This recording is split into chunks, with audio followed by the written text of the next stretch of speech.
Hello, everybody. Today, Divertimento episode 3, we have the great Thana Alexa Hello, everybody. The great Gene Ess. visiting my humble little house in New York, Queens. And how are you? It's so good to see you, It's so man. good to see you too. Damn. It's been too long. It's been so long. You look great. You too, man. Everything's cool. I mean, it's as cool as it can be, I guess. You know, it's things were really strange. Yeah, well, it's for in all, COVID, especially for everybody. the artists. Yeah, I mean, Because we didn't have any. Well, we're going to talk about a little bit about the pandemic. I guess that's what's on everybody's mind. Yeah, it's still on the minds of everybody. It's far from over. Yeah, I mean, Japan even is on the 5th wave. Yeah, I mean, even going into the fall now, you know, Yeah. we have the prospect of, okay, maybe we're going back to touring, we're going to do all these things, but then we also know that this Delta variant is happening. We know The that new one, you know, Lambda. there's a new one. It's called Lambda, and that's scaring people even further. Yeah, I mean, it's Endless. and it's also, it's crazy that it's become one of those things where, you know, for the first time in the whole entire world, my decisions directly impact your health. You know, meaning we have to. vaccinations and Just in masks. terms of how we all take care of each other. Yeah. And it's really exposing how badly people take care of their kin. Well, when I was in Japan, I got kind of stuck in Japan for 11 months. I mean, when the tour was supposed to end in like 2-3 months. But the thing that shocks a lot of my Japanese friends and musicians there is like, why are Americans shooting each other over whether they should wear a mask or not? Can you imagine if that had happened when polio came about? If we were doing all of this stuff with vaccinations and, you know, what would polio be today if we were, you know what I mean? Right. And no, it was just science. It was just, this is what the thing is. This is how to vaccinate it and prevent it, or at least make it less. Right. And this is what we do. And okay, so why is that an issue? And why is everything political? Because political, but it's science, right? I mean, even now to send, like, if you're American citizen, you have a kid, before he gets to go to school, they have to get vaccinated for rubella, things like that, right? I mean, my son had to shoot up. Nobody has to shoot up or shoot the vaccines, you know, but nobody complains about that. And if you look at the science of those vaccine, the numbers, you know, no vaccine is perfect, but it's the closest thing that we have in science to help people, right? I mean, they say, well, you know, the COVID vaccines cause certain things bad. I suppose I had 2 shots, I had no negative side effects, you know. Neither have I. Right, so. And also, I mean, of course. And it's we're 94% efficacy, you know, it's not bad. Yeah, I mean, that's incredible. I also read this article which talked about the efficacy of vaccines, that when you see something like 94% efficacy, that basically just means that there were 6% of people in the trial who showed any symptom at all, from, you know, cough and temperature, light temperature, to, you know, getting very seriously ill. Right. So that 6% encompasses every single symptom that could be a result of COVID or a positive test or something like that. So when you think about the vaccine, that means that 94% of people who get that particular vaccine, I guess you got the Pfizer? No, I got the Moderna. Oh, Moderna. And Pfizer is similar, right? 97%? What I've read is that the efficacy between Pfizer and Moderna is very similar, 94, 95. Something like that. For the Delta, Moderna has a little better. But I mean, most scientists that know what they're talking about say it's not really, you don't have to worry about that. It's like whatever is available to you, it's the same thing basically. And the whole point is that, you know, it's just like the flu vaccine does not necessarily prevent you from getting the flu, but it prevents you from getting the flu so badly that you're hospitalized. And in this case, it's kind of the same thing. And just the presence of the vaccine has allowed us to return to certain things, like talking this close on a couch in an enclosed space, which we wouldn't have been able to do last year. I mean, Julia, Julia's a molecular biologist, and she knows more than most people, but she was saying that the vaccines that came out for COVID within just 2 years. She said, man, people are like, she's so upset that people are not using it. I mean, here in the US it's free. And she's like, it's some impressive human achievement by the scientists to have created this in such a short period. I mean, you should even though they didn't start 2 years ago. I mean, they've been developing the mRNA technology for 10 years. But it's still but the top of human achievement, Exactly. Like they had been working on it, and then they sped it up and finished it in order for us to all be and have to throw it away because nobody wants to use it. And look what's happening in the states where, like the southern states, that people are not taking it. Aren't there like governors that's like making mandates not to wear masks? Yeah, it's the illegal. governor of Texas just tested positive, so there you go. And those states are having the most amount of the infections and deaths. Yeah. I mean, I just saw the other day that they once again canceled or delayed the Jazz Fest in New Orleans. Yeah, I saw that. Because down there it's just a disaster, And so, as a performing artist, exactly, I'm kind of scared to play in a venue filled with people, right?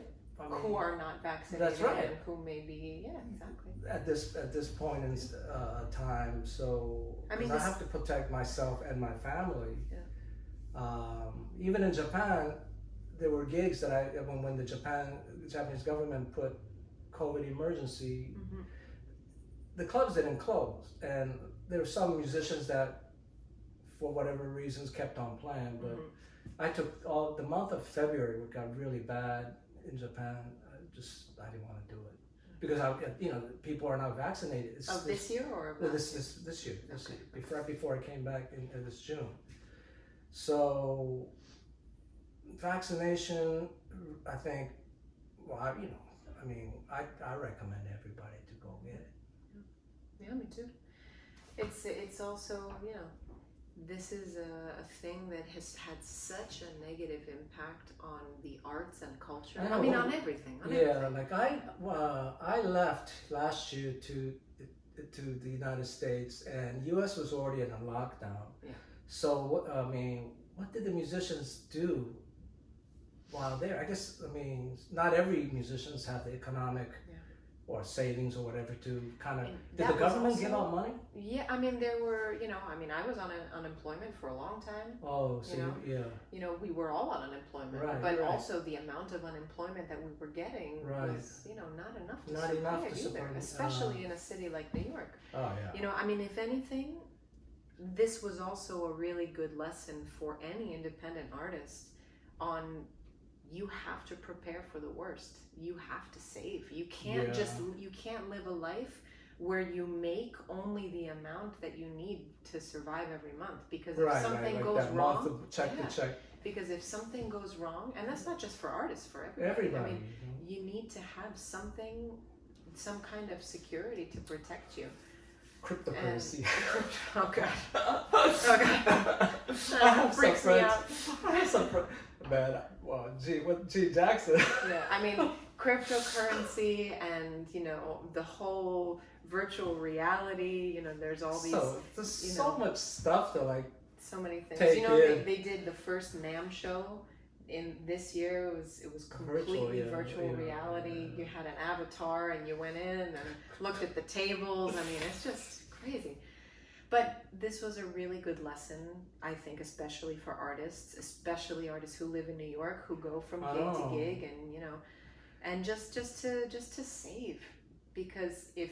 But the question is, if you're doing gig to gig, right? You've been in New York for quite some time, right? And I've been here forever. I moved here in 1991, but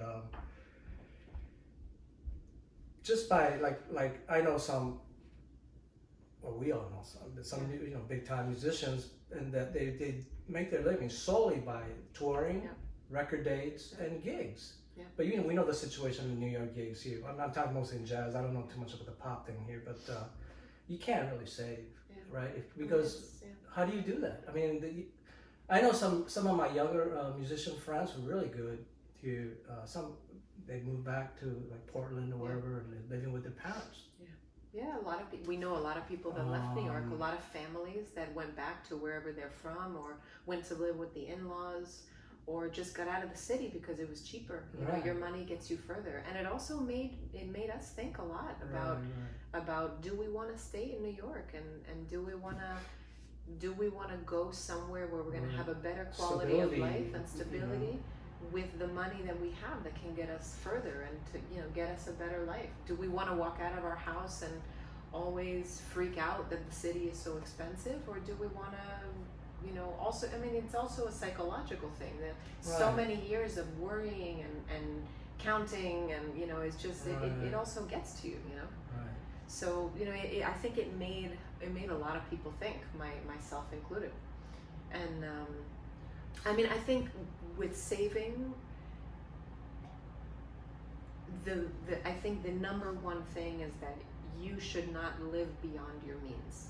And in a city like New York, it's really especially hard with to like do cards, that. credit cards, right? You could rack up debt. Yeah, you live on before credit. you know it. That's the U.S. That's like the genius of the U.S. system. Everybody lives on credit. Everybody lives on what they don't have. Yeah, living on somebody else's money, and then next thing you know, whoa. And then the end of the month comes, and you can't pay that credit card bill, and then all of a sudden it racks up and and interest and all this stuff.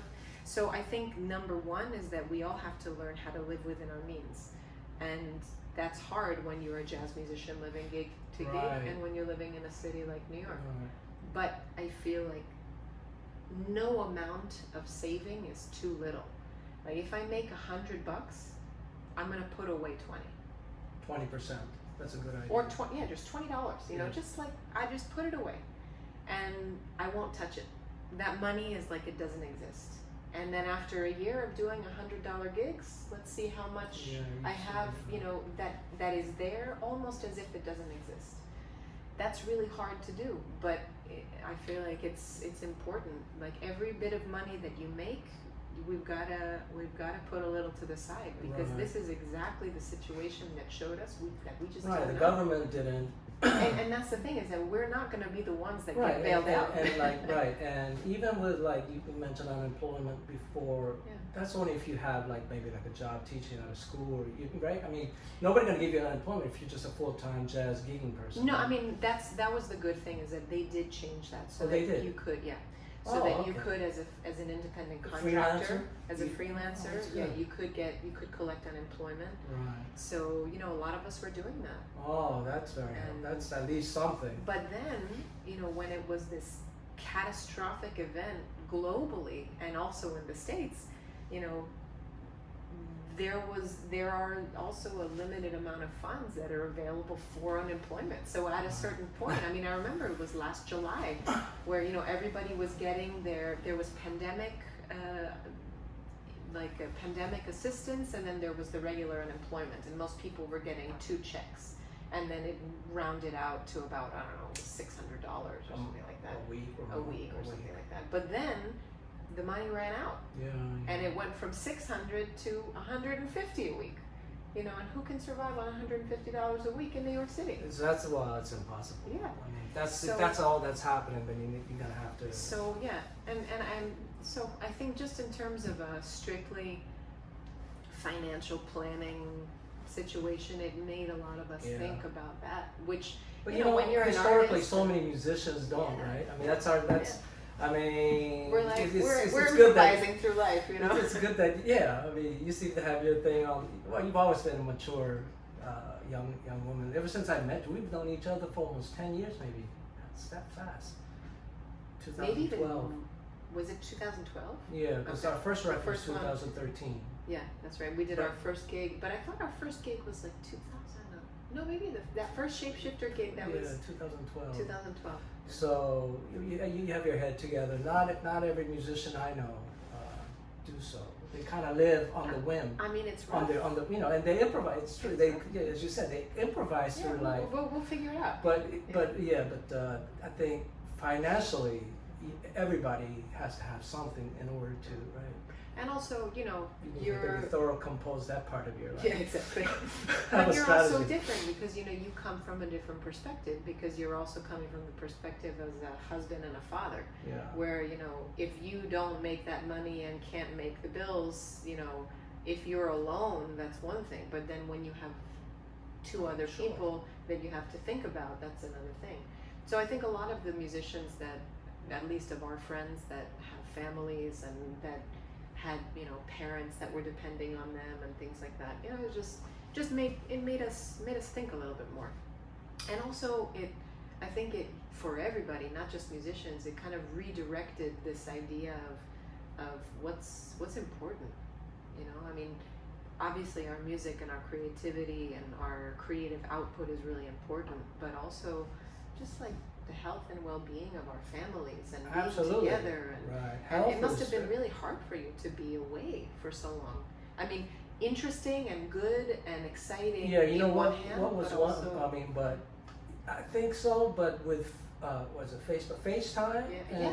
and real time text? yeah, It wasn't. it was almost like you're Like there.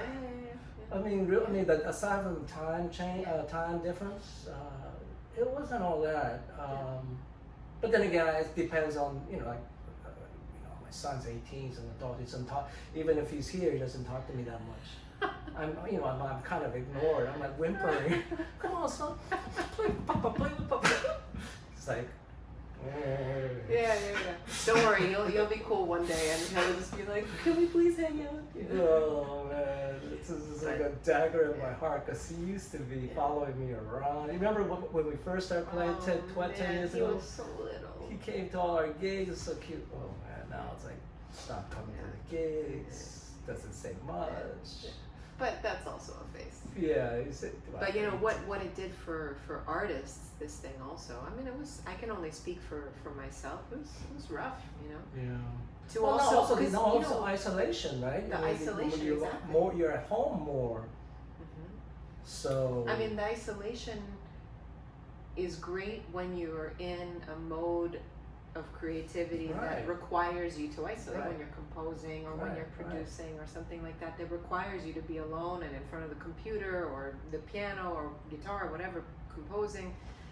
But there's also a thing about what we do that it depends on a lot of outward, stimuli from the outside. Right. And when you have months and months and months of zero stimuli, that's also really hard. And when we have, you for a little longer than I have, like we've been working for a specific life, which is to tour and to make our records and to play in front of people. Yeah, to and, express beautiful sounds. Yeah, right? and to have that, this was something like COVID made me kind of reevaluate my relationship with music, because I was and Antonio and I had a lot of conversations about it. Like, is it an ego thing? Do we miss the audience? Do we miss the clapping? Maybe that's part of it, but that's not the whole thing. But right. There's this, because there's a very specific human energetic thing that happens in a live music situation. It's like very primitive. It's a primal thing. Yeah, so that's how the humans are. Gather, we play music. Maybe in the old days they threw us acorns, But there's like when we play, there's a synergy that happens between the musicians. Yeah. And then that energy is in some way perceived by the audience that's then listening to that and visually seeing that connection happen. And then their energy gets recycled back into us. No, it's really, You're getting pretty deep. You okay? But I thought a lot. 18 months to think about it. I've been really thinking about it. No, but because I was trying to understand what, because I didn't stop doing music at all in this pandemic. I did so much music, whether it was composing or live stream performances or my charitable work that I was. We can talk about that later. I also composed my first film score. Wow. I did a bunch of stuff. Wow. I never stopped doing music, but it was not the same, and I was really depressed for a lot of it. And I realize it's that human energy, that human experience that can't be replicated by any other experience, that live energy. And it's like you and I can have a great conversation over Zoom, but I can't feel your energy, over the computer. It's the same thing that we were talking about earlier, teaching lessons, right? You know, like you can deliver information and receive information, but human energy is a thing that you get in person. That's great that you. I mean, for me, over a year now of COVID, there were moments, maybe like a week, 2 weeks at a time, where I would kind of get caught up with COVID fatigue, and I couldn't pick up the guitar. I just felt like, shit. I mean, what am I? You know, because practicing has been one of my hardest things. Right. You know, because I'm a big believer in consistent, pretty hard practice routine that I do pretty much most of my career. But over the COVID thing, that just kind of, because I had no more gigs to play for, so I said, well, what am I practicing for? Exactly. Yeah. You know, I mean, of course I want to practice for myself, so for my next performance or my record date, I would be a better musician, but I don't know whether it was depression, it just felt like, plus I was in Japan too, so my family was not there. Even though I had a nice apartment, I was like, if it's raining, you can't go outside or whatever, you're like, what am I doing, you know? Yeah. And that was why I was having these conversations with myself, because I was thinking, why don't I want to practice? Why don't, I really want to sing, but I don't feel like singing alone in my room. I don't feel like doing my scales. I don't feel like practicing my rhythm. I don't feel, it almost felt like, for what? If there's nothing to work for, no end game, no tour, no concert, no record coming up, no project, what are we working for? And that, I think, was the psychological difficulty, that it was, we do love music, and we don't just do it for the applause, but there's something about, I think it's just human, I mean, at the most fundamental, about primitive brain, the human spam call. Do you get spam calls? All the time. But I don't have a home phone. Not anymore? Not anymore. Yeah.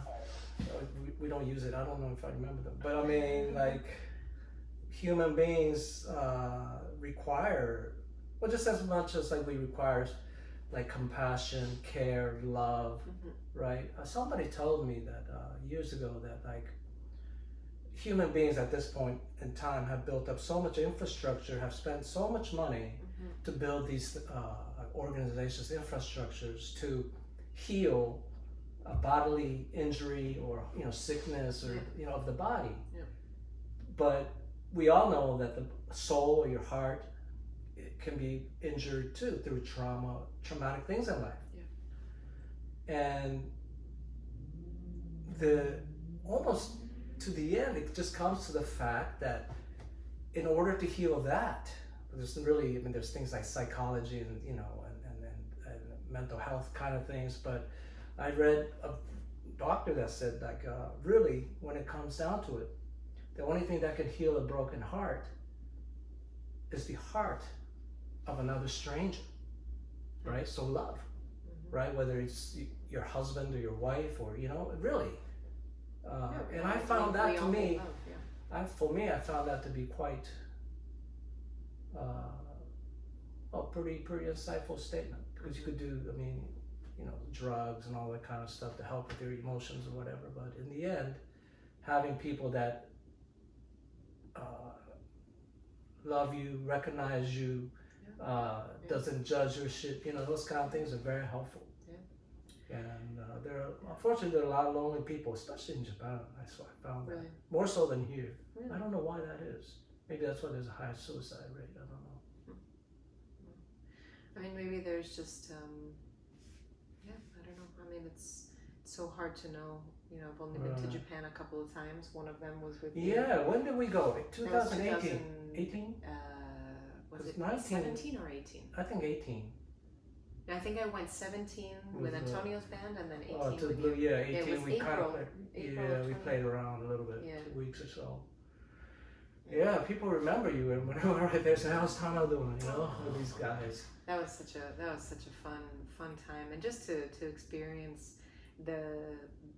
really the whole of Japan. Yeah. You know, we went like from top to bottom pretty much. We went to Okinawa. We went to Okinawa, yeah. Holy Yeah. And to do that with you, which was you know, it was very different than doing it with any other group because it was you know, and also with the band, it was great.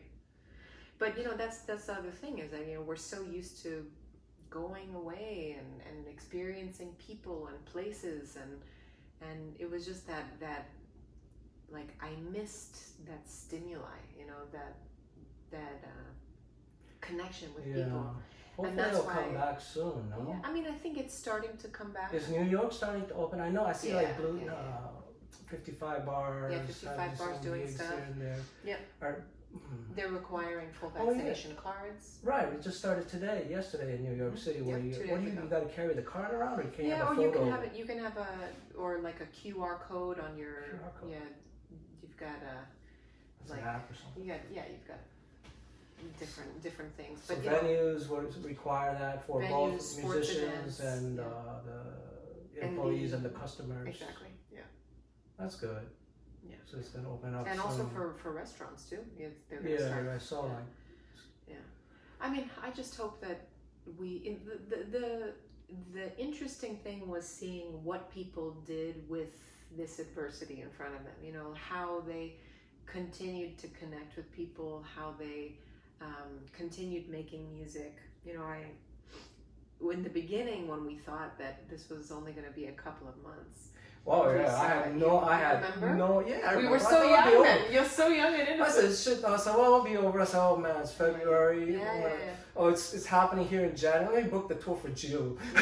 Got completely wiped out, and it's like here we are over a year, going 2 years now. Yeah, it's been like 18 months. Yeah. Amazing. But when I started to see a bunch of friends and colleagues and myself get canceled on for all of 2020 and then most of 2021, you know, this was very early on that we started to see these cancellations. And there was a friend of mine, a really great singer here in New York, a Thai Swedish singer named Surintip, and she started a personal GoFundMe campaign. She had just gotten off the road for like a year with Snarky Puppy, and she was doing tons of touring. And then she was in a gap year where she was going to be writing for her next project. So she was kind of prepared for this next step. She had set herself up to do a bunch of teaching.